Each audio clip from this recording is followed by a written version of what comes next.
इस तज्जिए में हम बेलौस कुर्बानी और रहम की एक अजीम कदीम कहानी जानेंगे। चलिए शुरू करते हैं। सोचिए, एक छोटी सी जान बचाने के लिए कोई कितनी बड़ी कुर्बानी दे सकता है। आइए देखते हैं। कहानी शुरू होती है जंगल की अचानक आग से। पुरसुकून जिंदगी एकदम दहशत में बदल गई। जान बचाने के लिए सारे जानवर भागकर एक छोटी और बहुत तंग जगह पर जमा हो गए। धुएं से परेशान होकर जैसे ही हाथी ने पाँव उठाया, एक नन्हा खरगोश उसके बिल्कुल नीचे आ गया।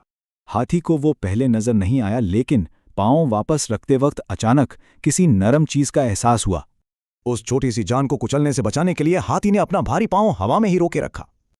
और हैरत की बात यह है कि यह थका देने वाली आजमाइश पूरे 3 दिन तक जारी रही।